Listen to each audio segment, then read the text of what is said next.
markets and as a leader at John Hancock, I have the privilege of working every day with professionals like yourselves in this room. You carry an extraordinary responsibility. You carry the responsibility to help individuals, families, and businesses make confident decisions in an increasingly complex and noisy world. In today's financial planning environment, clarity isn't just a communication skill, it's a leadership imperative. What we say, how we say it, can directly impact our clients' long-term security and financial outcomes. Today's audiences are not just distracted, they are hyper-distracted. And to break through, we must communicate and connect with extreme clarity and impact. That's the focus of today's next talk by international keynote speaker and digital mindset CEO, Deborah Jasper.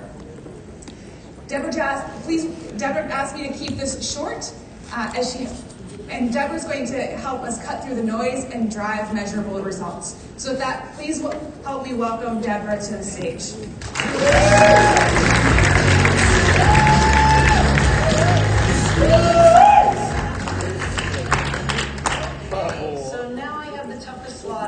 Officially the last speaker between you and the bar. So I'm going to keep this moving. It is good to be here. I've had an amazing couple of days. We're going to be talking today about the lecture is over and how do you break through in a hyper-distracted AI world. So I am the CEO of Mindset Digital. A lot of you have seen me talk. I've done these talks around the world. I always like to say I once taught Twitter at the Ukrainian Council of Ministers because it sounds kind of cool. But if you've seen me talk, you know, I used to kick it off by saying, how many of you, first thing you do when you get up in the morning is call up your email and figure out what you can delete without opening it? Most of us. I used to talk a lot about how we're addicted to our phones. We check them 200 times a day. And the thing that blows me away the most is touch tracking studies show we touch our phones 2,600 times a day. We are addicted to our phones, but now we have a new addiction, a powerful new technology, and truly a powerful new addiction, and we're talking AI. So I'm not going to ask how many of you are using it. I know most of you are, but I will ask how you're using it. Just take a moment. How are you spending your time on it? Turn to your neighbor. Share one thing that you've been doing to use AI. Keep it clean. It doesn't have to be at work, but keep it clean. And share one way you've been using AI. Go.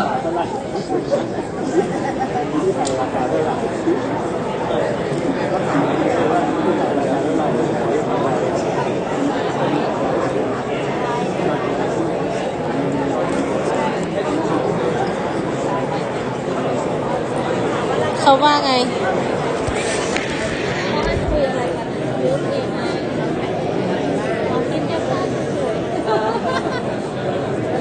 พี่ไปใช้ทำอะไรบ้างหลายอย่างเลยอันนี้ที่ไทยราคาเท่าไหร่ครับแค่ถามเฉยๆใช่ไหมเวลาไปช้อปปิ้งใช่ไหมเจลแอลกอฮอล์น่าซื้อไหมจริงเหรอจริงเนี่ยพี่ก็ถามมันจากเนชวิลล์เนี่ยซื้ออะไรฝากดีมันก็จะลิสต์มาให้ว่าซื้ออะไรก็ถามก็ที่โอพี่มิลอ่ะมีร้านไหนน่าสนบ้างเนี่ยมันก็บอกว่ามีร้านนี้จ่ายรายเดือนเหรอ700 กว่าใช่ไหมก็พวกไอ้นี่ใช้ได้ดีนะพวกแบบจริงๆถามไอเดียก็ได้นะจะไปหาเจ้าของร้านอายุ50ผู้หญิงเนี่ยทำเกี่ยวกับเนี่ยผมคุยอะไรกับเขาดีมันก็ช่วยแล้วเราเอาเข้ามาดัดแปลงบางทีเราคิดไม่ออกเนาะหลังๆนี่รู้สึกจะหอมแต่มันร้ายนะมันรู้หมดแล้วมันก็จะเก็บข้อมูลเราด้วยแต่หนูลองใช้เจมินายหนูว่าเจมินายมีความธรรมชาติมากกว่าเรียนแต่พี่ยังไม่เคยลองตอนแรกหนูก็เคยซื้อไอ้เนี่ยแล้วหนูรู้สึกว่ามันโรบอทหนูก็เลยไปใช้เจมินายหนูรู้สึกว่ามีความธรรมชาติต้องลองเวลาเขียนแคปชั่นอะไรเนี่ยที่เห็นในของหนูนะส่วนมากแล้วมันไม่ค่อยเจมินายถูกกว่ามันไม่แพงนะไม่ถึง700อ่ะแต่มันมีหลายแพ็กเกจเวลาเจนหน้าเหมือนแชท GPT แม่งหน้าไม่เหมือน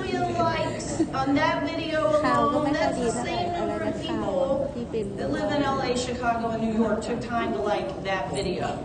So think about this. This is a new kind of content, and the term is AI slop. If you haven't heard that, you'll start seeing it everywhere. Partly it was because 50% of the internet is now considered, it's AI generated, and a lot of it is AI slop. In fact, Merriam-Webster just named AI slop its word of the year for last year because of all the sort of cat video content we're getting. And so what kind of content does this actually include? Take a look. AI slop is saturating the internet online world where money is made with attention. Fake users spread their slop in review sections, generate fake traffic, or poison discourse. AI has supercharged this and made slop much harder to spot. Today, about half of internet traffic is bots. The majority of them are used for destructive purposes. It's never been easier to make mediocre content, from the black hole of meaninglessness that is LinkedIn, low-effort short videos just engaging enough to hypnotize kids and fry their attention spans, to endless, soullessly rewritten books on Amazon. AI music is invading streaming platforms. Google AI is summarizing websites instead of sending traffic to them. On YouTube, new channels publish long-form videos multiple times a week with AI-generated thumbnails, voices, and scripts. True crime, video essays, science, no space is safe. We're in the golden era of soul. Golden era of soulless slop. So here's what I think about AI. Yes, people talk about the disinformation, they talk about the misinformation, but the challenge for all of us in this room right now is we are just drowning in a sea of mediocre information. We feel it, and it is not just about the fun stuff. I'm a faculty fellow at Ohio State. I should say go Bucks, but I know not everybody's a big Buckeye fan. And I teach graduate courses in this, and I see every day.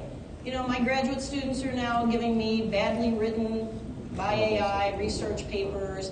We see this in our offices too. What's really going on is people say, oh look, AI can turn this message into an email I can pretend I wrote. And it can summarize this message that I can pretend I read. It's getting tougher and tougher to get people to tune in. And what does this mean for all of us? We just thought we were overwhelmed. When you really think about it, take a look at this. This is stunning. More data in the next 3 years than in all of human history. You just want to sigh and take a breath. So here's the challenge.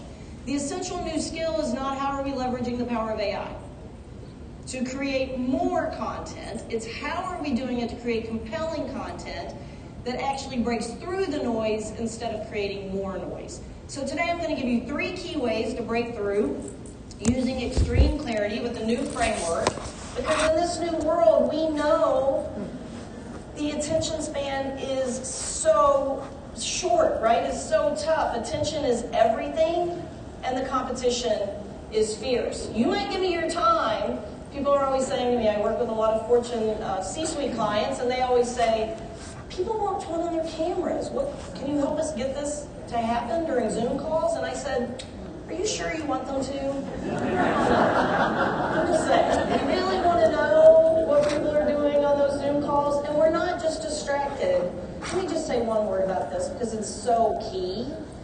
We're stressed. Who isn't stressed right now? There's so much going on. And when we're stressed, the brain science tells us it is harder to listen, it's harder to learn, and it's harder to remember anything we did learn. Kelly on my team will say, Deborah, I told you this yesterday, and I'll be like, here's what you did. It's just tough. We're all struggling. So here's the framework. Before I get into this, though, I want to say one thing. If you do nothing else, I've taught this for a long time, and I cannot ever do a talk without at least saying this. The one thing you do when you leave here today is just look at everything you're doing and say, is it easy? Can we make it easy, at least easier, to do business with us? Because I got to tell you all, as she said earlier, we are hyper distracted. I work a lot in insurance, and it is not easy. And on top of that, we get lots of emails a day. You may remember only one of these has a higher than 50% open rate. What grade level? 3rd grade. That's it. People will say, Deborah, are you telling me I have to dumb it down? Well, in this world, eye tracking studies show if we do open your email, we will spend 26 seconds. We're just reading 26 seconds down, and that's it. If we go to your website, we're reading 15 seconds down. And so often we're writing this long, meandering content, and then no one responds. So I am saying, no, you don't have to dumb it down, but you do have to break it down if you have any hope that I'm going to take it in. Especially if you're working with high net wealth clients, there's lots of data on this. Everything that goes out the door needs to be SOS. What does that mean? Short, organized, and skimmable. Everything. Short, at least shorter, organized, and skimmable. So here's the clarity formula. I usually talk about this first one, but I'm skipping that today. I'm going to delve deeper into the rest. But the number one is the message easy or hard to understand? How much time does it take me to engage with you? We redesign a lot of annuities brochures. And the other day I was looking at one that took an hour and 15 minutes to read from front to back. Now, are any of your clients going to do that? No. Is the call to action clear, and is the tone friendly and approachable? This is the number one, though. And if you don't know, there's an easy way to measure whether your messages are easy. You can test it. So we've developed a clarity formula, but your readability score is in Word. I'll show you how to get that. It's the number one thing you want to do. I test for readability, complexity, average time to engage, and then approachable and tone. I'm going to talk more about that last two today. But readability score, what's a good score? Well, anything below 50, and it's harder to read than HIPAA regulatory notices. I worked with an insurer the other day, and 78% of the information they had, and that's just what we looked at, on annuities was harder to read than HIPAA. One brochure, this is not going to surprise you, was 3 times harder to read than HIPAA regulatory notices. So just check what's going out the door, and ask yourself, what's a good score? Well, we take content all the time from 18, scores like 18, to scores like 70. But if you do, try to hit a 60 if you can. You reduce the number of 3-syllable words, reduce the complexity, raise the readability score, and then make it easy. Clear calls to action, clear recommendations, and easy for me to take in at a glance. So that's just a quick tip. Score 60. Everything that goes out the door, you want to raise it up, at least easier to read than Time Magazine. You can find your score in Word, and I'll make sure Fonseca sends this to you after this, so you'll have a way to quickly share this with your team. Bottom line is it SOS, and do we make it easy? And I love this. This guy's just my favorite. If I send an email and it says the file is too big, I don't know what to do. My best guess is I try to resend it. That's what I try to do. You know how dumb that is? The computer's like, no, and I go, what about now, though? Are we all doing that? Let's make it easy. All right, so we started out, that's the baseline, earn your audience. Now let's do a deeper dive in how do you engage your audience with a framework that we call MARS. And yes, this is a lot of 3-syllable words, but we can remember this. So what is MARS? MARS is it memorable? Can your client remember it? Do they know what you're asking them to do? Is it relatable? Do they feel like you're talking about them instead of you? And is it something that they would share? We use this every day when we're assessing what's going out the door. I think of SOS as lighting up your message. It's really making it easy to take action. MARS is more about voice and tone, and I'm going to show you how this works. This is about tone that helps you build trust. So SOS lightens up, MARS lifts up. So we're going to try this with this new MARS framework. When I do deep dives, I'll do all-day sessions in this. We do 3 for each of these. Today, we're just going to do one key strategy for the first 3. So we'll keep it moving fast, but give you some of my favorite tips that will dramatically change what you send out the door and really how fast people get back to you. So first, let's talk about memorable. Is the message more connection or commercial? So let me ask you, give me an adjective or 2. How would you describe the tone here? Shout it out. Enthusiastic. Anything else? Friendly. Positive. Needy, thank you. I tend to think of this as the vendor voice. And here's what I mean. Excitement is good. Desperation is not. Why do we cringe when we think of vendors? Because we're picturing this, right? Commission, people working on commission who are too needy. Instead of the vendor voice, I want to encourage everyone in here to really ask yourself, how can I adopt the advisor voice? And to do that, you want to meet as equals. And I don't mean financial advisor. I think myself, I need to have that advisor voice, whatever field you're in. Advisor voice is if when you're acting like you know you bring value. Think partnering, not pitching. So to shift from advisor voice to vendor voice, here's a very easy quick tip. Watch your couching words. I was hoping to meet with you. I'm sorry to bother you. And your eager phrases. I can't wait to get started, right? We do this a lot, and then I'm so sorry, you may not have time. I love this last one because Art on my team has a PhD in rhetorical analysis, and he once told one of my clients, I'm no expert, but... And I called him later and said, you're literally an expert in this. Why are we diminishing the power that we bring to the table? And we develop these habits because we don't want to be ego Ed or Kurt. We don't want to be pushy Paula. So we're trying to find that balance, and we're trying to meet as equals. So let's try this. Your turn. Just turn to your neighbor and pick out a couple of words or phrases that you think would be couching or eager phrases.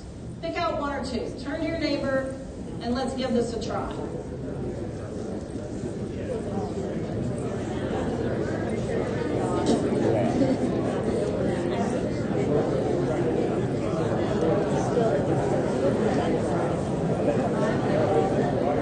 Let's hear what you got. What stands out? Give me a word or two. Hoping we can meet. What else? No worries. How many times are we using no worries? What else?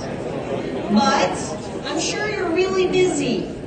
Yeah, so this is a real email that my business coach actually sent to me and said, Deborah, I'm sending this out, but I'm not getting a lot of responses. And I'm like, do you want this meeting? Because I don't know. I'm sure you're really busy. We've all done this. But this is absolutely the vendor voice. The tone feels needy. Instead, here's the after. So let's take a look at this. What stands out now? What words? Yeah, call to action. What did I do with the call to action? Bold. I made it bold, super easy, short, organized, skimmable, right? The tone is confident now. Sending out, are you free at noon? Not, I know you're really busy, but when you prime for the positive, you communicate not just with clarity, but with clarity and confidence. In this first one, I'm basically saying, here's all the reasons you don't want to meet with me. In the second one, I'm focusing on why yes and what's next. That is a big, powerful shift. And every time I do sales training, people tell me, Deborah, when we advance the ball like this, we get 5 times faster responses. I had a guy, actually it's not just in healthcare, he's in foundation work. He told me he'd been trying to get a meeting with 3 high net wealth clients for 3 months. He started doing this kind of work, and he got all 3 meetings in 3 hours in one afternoon.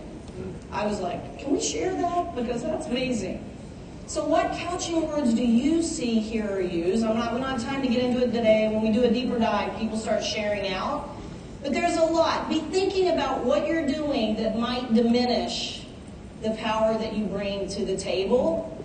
The one I had to ban myself from saying is, am I making sense? Why am I frightening you that I don't think I'm making sense? There's a lot, right? Unfortunately. And then these are the common ones. All the sorries. I'm so sorry to bother you.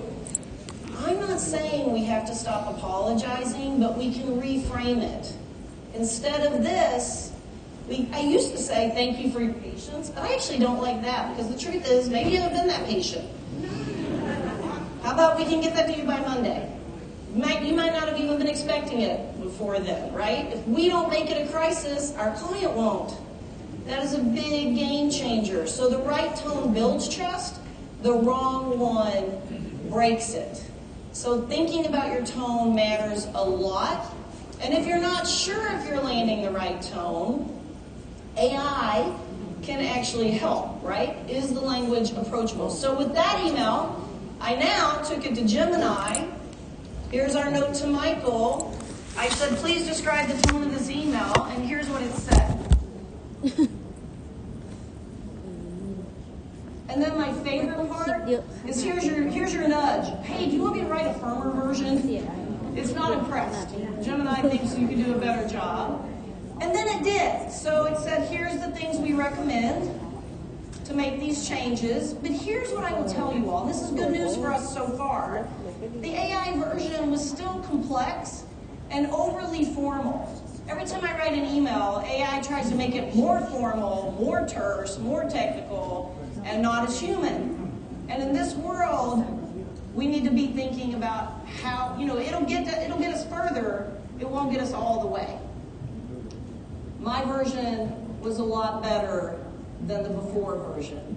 And in the after version, the call to action was so much more clear. So it'll help us do our job, but at least for now, it can't do our job for us. What I really love is we still have to know what good looks like. And we still have to know whether we want to hit send on this. Judgment still matters. Humans still matter, at least for now. If nothing else, the other thing I recommend is that you mirror the tone. So I was doing work with this Fortune 10 insurer, and I was working with their training guy. He has a PhD in philosophy, and I thought, this guy is going to be so serious. So I sent him a very sort of more serious email, and he sent me back an email with 2 exclamation points and 2 emojis. I'm like, wow, he's excited. So, I sent him back an email with an exclamation point. If you're excited, I will be. But I think a lot about what's the tone of my client, what is their expectation.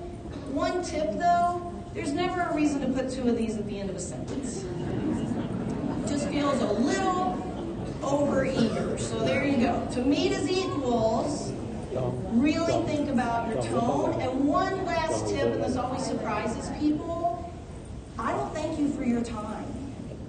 Because that subtly says your time is more valuable than mine. I will say, great conversation, enjoyed talking with you, thank you for your insights. But our time is valuable too. If we want to keep that advisor voice, we have to work not on just ourselves, but with our entire teams to make sure we're communicating with extreme clarity and confidence. So tone matters. When you communicate with clarity and confidence, you have maximum impact. One other thing, and I'll get to a key tip here under actionable. If you don't have a clear call to action, people just don't get back to you. Because again, how many seconds do we read down? 24, 26. If your call to action, if your meeting request is down here, then you're like just checking in, circling back around. The truth is, we only have so much time. If I have to spend it saying, what is it that you're asking me to do? I don't have enough time to get back to you. So again, the clarity formula is the call to action clear. People are struggling to take messages in, so we have to work extra hard to get a message out. And that's true for everything we do. It's emails, it's data, policies, recruiting, training, meetings, presentations. Did I say meetings? Especially meetings. Did anyone say this week? Were you at the bar just now going, can't wait to get back here and watch this PowerPoint? No one says this, right? Why? Why aren't we more excited about meetings and presentations? It's because we underestimate what it actually takes to engage people in a TikTok world. Expectations have changed. I do a lot of C-suite coaching on big presentations, and here's what I see every time. The fatal flaw, too much information, not enough meaning. Everybody wants to give me so much data. I am awash in data. I don't want more data. I want meaning. So I'll give you a couple of examples here. Yes, your facts matter, but you have to break them down and give them to me in a way that I can digest it. My journalism professor once said, Deborah, I was a journalist in another life, and I actually covered presidential campaigns. I'm really glad I don't do that now. But she said, if you give me a whole pie, I can't digest it. You have to give me a slice. We want our meetings to be organized and clear and amazing, but they're often like the Corgi Nationals, which, hang on.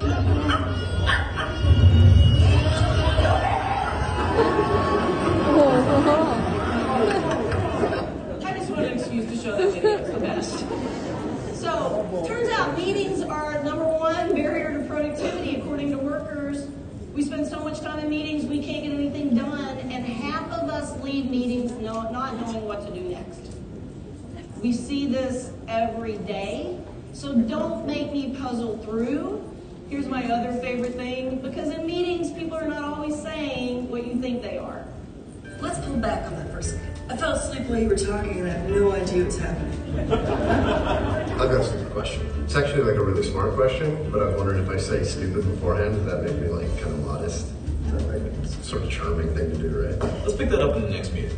I need a few days to figure out what the hell you're talking about. But will this scale? One of the managing directors once used that phrase in a meeting, so now I use it all the time. Sorry, this is just a work email I have to answer. I'm actually playing words with friends with everyone else in this meeting but you. Do you know a 4-letter word for long-winded? You know a 4-letter word for long-winded?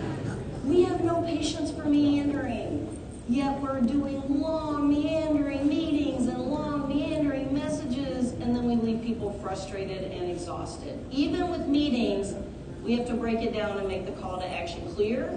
So the 3 W's, I've used this for a decade. I use it in my business every single day. Let's have all of our teams promise that we will not draft a message or create a presentation or anything else. Call a meeting until we can answer the what, so what, now what. The 3 W's will change your business life. You have all this complex information. When you use it, it gives you such a framework. What is this about? Very quickly, what does it mean for our clients? And what happens next? I will tell you, I did this training with a health insurer, and they started saying, you can't call a meeting if you don't answer this. They're saving 6 hours a week because we were calling meetings that we weren't ready to have. And the meetings got a lot shorter as well. So why does this work? Cognitive science shows that we can take in patterns of 3, and that's it. If you give me 4 or 5 or 7, I just can't take it in. That's why I said I'm going to give you a framework today. We're going to talk about 3 key things. You can remember those. Anything else, you're making it very hard for your client to remember what you said. So the what, so what, now what works with your brain and really helps your client stay focused on the powerful points that you're making in that meeting or presentation. So you may say, we're going to talk today about 3 new investment products, or shifts, or compliance rules, or 3 driving factors, or 3 strategies for growth. Whatever that is, prime people up front. Today I'm going to give you value, and I'm going to do it in 3 key ways. I give a lot of talks, and I will tell you, I want everyone to look like this, but if you don't make it compelling pretty quickly, people look like this, right? We are getting judged from the title slide. You know, if I had started with this, you would have been saying, oh my gosh, let me tell you all about me and how I launched the first social media fellowship for journalists in the country, and I was named one of the top female entrepreneurs in North America, yay. But if I had led with that, you would have been tuning me out. Yes, of course I want you to know about me and what I do, but the next time you stand up in front of a client, remember this. They don't care about you, they care about them. So you can't lead with yourself. Before you can start talking about how great you are, you want to lead with how great they are. You've got to talk about what's in it for the audience. Don't start with your history or the long speaker introductions. To inform, we must first engage. And that has changed a lot. Used to, people would pay attention a lot more. Now we have a phone in our hands, we can just go shopping or anything else, right? It's true if you're delivering in person or leading team meetings, I call it attention design. We transform a lot of complex content. I'm doing carbon capture and sequestration right now. That is super complex. But again, we have to break it down and keep the value front and center. So I'm going to give you one quick presentation example because I just love it. This is from Ohio State. So I, of course, teach in the John Glenn School of Public Policy, and they've developed, Wexner Medical Center just developed a new tower. It's $1 billion tower, and they sent these slides over and said, it's a lot of data. Can you help us make this more meaningful? Now, what's the challenge here? At a glance. Too much. Way too much, right? Way hard. Can you tell the core message? No. We have to work with the brain. If your brain can't take it in, you can't take in the value. Now, if I do this, does this help? Not really. It's still just a bunch of data that I don't really know what it means. So the truth is, I can take in this much. And when I see presenters so often, especially sales teams, they want to tell you everything. They want to give you this much, and then you just tune out because you're overwhelmed. So here's what we do. We go in and say, what's the essential message that we're trying to convey? Here's the after. Let's talk about the new $1 billion hospital project. It is massive. Take a look at how much steel, take a look at how much concrete, and then it goes on. Enough wiring to run to Arizona from Ohio. Why does this matter? And then I can talk through. Notice I'm bringing this in as I talk, so you can't read ahead of me. That keeps you engaged, and the brain is wired for movement. And then I'm going to end with my powerful walk-off. Here's the before. Here's the after. This is how you design for attention. We call it slides are free. My favorite part of this is they called me afterward and said, Deborah, where did you get this stack? And we said, oh, it's down here. We've all been there, right? We don't need more information. We need more meaning. So keep that in mind. Reduce the text, not the slides. Now, I know some of you have seen me speak, so if you know how many slides I have, do not shout it out. But if you don't know, just put a number in your head, and I'll ask you later. And for those of you who do know how many slides I typically have, I'll ask you, don't shout it out, how many times do I click? And I'll give this away at the end. All right, in the home stretch, to be a better storyteller, craft a better story.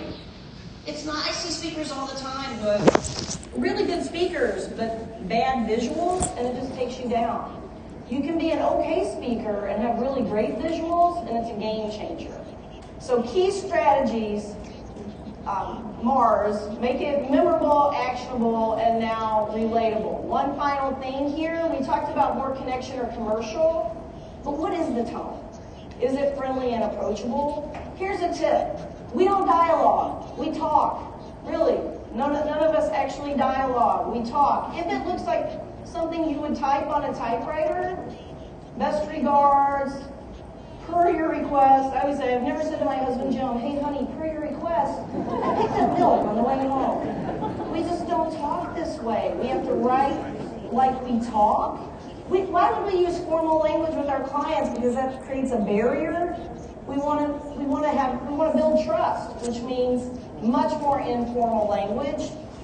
Good writing, good meetings, good conversations are just more casual because we're living in a casual world.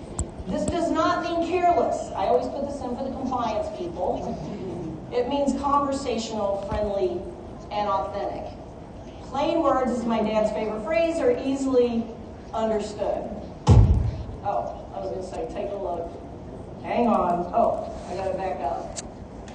Here we go. Welcome, take a seat. Thank you for coming in. Now let me give you a brief rundown of the position on offer. In a nutshell, the primary purpose of the role is to execute the Institute's external and internal communication plans. Now this involves the implementation and maintenance of a broad range of communication methodologies in order to engage staff with the Institute's vision and strategic plan and connect with clients at various touch points. So you'd be working collaboratively across marketing and communications and people and culture functions to synergise a robust and dynamic system of communications across multiple channels to add value and assist in achieving business objectives moving forward. You'll be a receptionist. Oh, you mean like answering phones and shit, eh? Yes, well, we prefer the term implementing communication methodologies. Why? Because it sounds more impactful. Oh, that's not actually a word. Look, this is the corporate world, Chris. We invent words to unempower those who don't understand them. Unempower is not a word either. But am I making you feel unempowered? Yep. Good. You're picking up on some key learnings already. Learning is different. I just love it. The lecture is over. A lecture creates distance. A conversation creates connections. To get my attention, what do you need to do? Focus on me.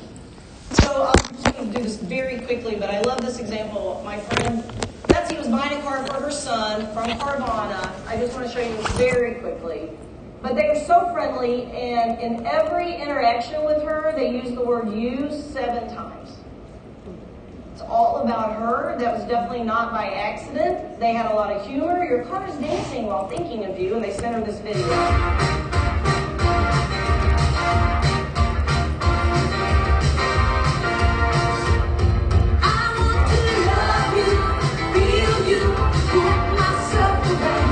So pretty funny. And then again, once she bought the car, used 7 times. There's a reason for this. And then they sent her cool Carvana gear. And I love this. They sent her a new way to buy a car that finishes off with a single tear of a salesman. So nice. But look, everywhere in the room, you're trying to move people from awareness to advocacy. Not just to action, but really to advocacy. To do that, you have to say, it really has to be about me. If you want me to tune in, and tone influences trust. We don't like jargon. We want things, especially in this new world, to be human. Some of you have seen me speak. Do you know what word that I would say? Oh, here's my favorite slide, and then I'll give you my word to ban. Here's what people care about in order of priority. Ready? Care about me, and then here's what else I care about. Way back there, I care about you. You can't start with you. You have to start with me. According to Yale, you is the most powerful word in the English language. So think about that.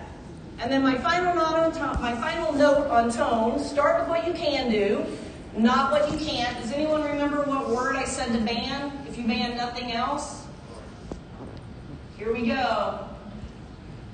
If you email me and you say, Deborah, can we meet? I'm never going to say, unfortunately, I'm booked, because you don't care that I am busy. I'm going to start with what I can do. I can make tomorrow morning work. Are you free at 9? This alone, talk to your teams and make sure they're starting with what you can do, not what you can't. And then here, if you do nothing else, ban the word unfortunately. Why? Yes, if you look it up, it means disgustingly and dreadfully. I don't think this is what we want to prime people for. So really ask yourself, is your tone building trust? Are you starting with what you can do? Is the tone what you really want to convey? So think Mars, memorable, relatable, shareable, all of those things. I'm not going to show this, because most people have seen it, right? Oh, okay, I have to show it then. This is my favorite video of all time. I was speaking in Australia at this Retail Global Conference, and the organizer said, Deborah, this guy embodies every single thing you teach. Here we go. This day you fought with honor. This day you vanquished those that mean to smite us. The Dark Lord forged his enemies to reap their terror, but we persevered and slayed them forthwith. In the years to come, they will sing our victory song, as we sung for our forefathers. Sorry. Just one thing I thought I might bring up. Whatever is it, brother of the watch, fellow kinsman? Yeah, this. Honoured knight of the Third Men. This is what I want to talk about. We are using way too many words, guys. How doth thou mean, proud warrior of the North, brave son of the army? There. That's what's like. We could really speed things up around here if we just cut down on the wordage. How so, brother of the cloth? Defender of the North. Well, like in battle today, when you yelled, I'm paraphrasing, but noble horde, raise thy shields, from yonder field of battle approaches, is it thy enemies' arrows? Yep. Yeah, next time, just yell duck. I mean, a lot of us died before you finished talking. Not speak in such an elongated way for the sake of the time. Exactly. Yeah, actually, and just while we're on the topic, we were just talking about this, weren't we? The tales that we tell, the one about the ring and the short, hairy foot people, maybe that could be just one story, you know, instead of 6 3-hour unnecessarily long stories. Some merit you may have in your words, my brother. I see how my verbose retelling may elongate the... I don't think you do. Yeah, even this, the victory speech you're making, I don't know, I just think maybe just say we won or something. You know, you guys with me? Yeah. Your words have resonated deep in my mind, my brother. Again, I don't think they have, because you're still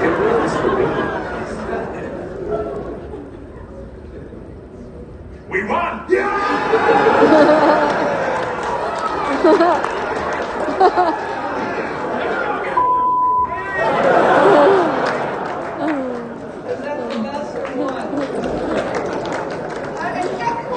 Someone that they're like, I'm going to send them this video.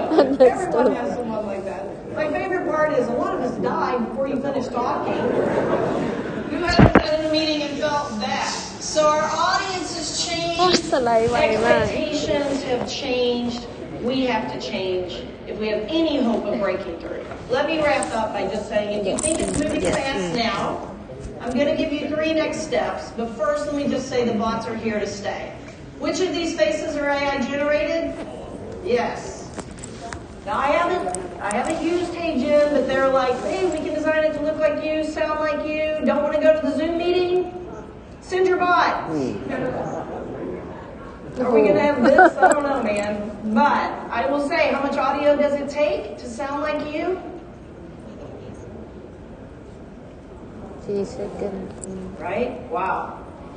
In this new world, we have to adapt not just to what's now, but to what's coming next.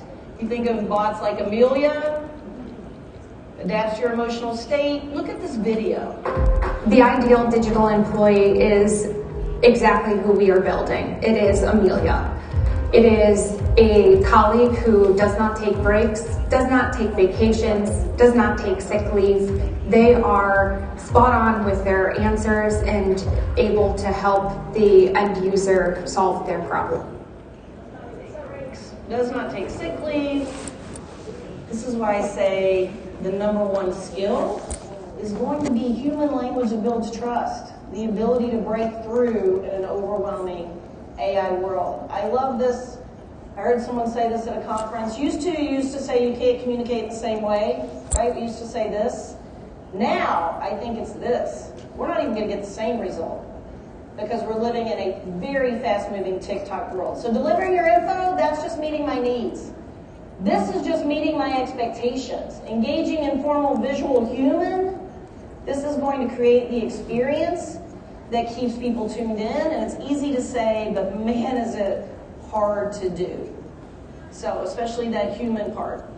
One note on this, I gotta tell you guys, I was reluctant, totally reluctant. I was an old school narrative storyteller. You know, I once filled 13 full pages in the paper, but I had to say I can be reluctant or I can be relevant, but I can't be both.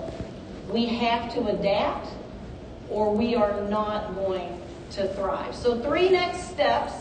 If I had more time, I'd take questions, but I don't today. But if you have questions, link in, share your thoughts. Would love to hear your thoughts or your questions. And I'll be here afterwards. So let's start thinking about one thing when you go back you'll do differently. From these 3 suggestions. Here's my suggestions. First, look at your last 5 emails, score them. Do they score a 60? Is it really clear? How hard is it? Is your call to action clear? Reduce the text, not the slides. Slides are free. Don't do the data dump. Give me meaning not more information. And use that 3 W's. What, so what, now what? As I said, if you ask your team to actually use this with meeting invites like this, here's what, here's why we're doing it, here's the now what. People, our people tell us they're saving 6 hours a week on this. So that is real results. All right, how many slides do I use? If you know, don't shout it out. But if you're guessing, how many? 16, 60, 80, 50, 100. Anybody want to tell them? 400. Here we go. Okay. Wow. So it looks a lot like this. Because again, our brain is wired for movement. We're living in a TikTok world. You can't stand up and show a slide for 5 minutes, right? Things have to be moving if you want people to tune in. Now, I'm not saying that you have to do this with your sales team. When I design presentations for sales teams, it's about 100 or so. But here's the beauty, you guys. It turns out in the insurance world, when it comes to presentations, the bar is kind of low. So if you just make your slides 30% more visual, you will be a rock star. And how many times do I click? Oh. I don't bring things in so that you can read ahead. I bring it in as I talk. Animation improves attention and understanding. So at the end, I'll share some highlights of the deck. You have these handouts actually in the portal. Let me wrap up with this. This is my old favorite example of what a bot can't do. It couldn't tell if this was a Chihuahua or a muffin, which I just thought was cool. Now, what a human can do with AI, you've seen Meta Ray-Ban, take a look. Let's start with a story that's just come out this week of 2 Harvard students in the US who've hacked Meta's Ray-Ban glasses in order to turn them into makeshift facial recognition systems, right? So all you have to do is look at someone and it will pull up information on that person about who they are, where they live, what their phone number is, and a lot more. Take a look. To use it, you just put the glasses on, then as you walk by people, the glasses will detect when somebody's face is in frame. This photo is used to analyze them, and after a few seconds, their personal information pops up on your phone. Hi, no? Wait, are you let's see. Oh, okay, I think I met you through like the Cambridge Community Foundation, right? Is that just creepy? Yeah. Whoa, right? And then final note, not everyone says it'll look like that. Remember Google Glasses? Some people say it'll look like this. Oh, no, not this arsehole. No, wait, no! How? Cancel. Close. We're in for a wild ride. A lot of changes ahead. Thanks everyone for giving me a chance to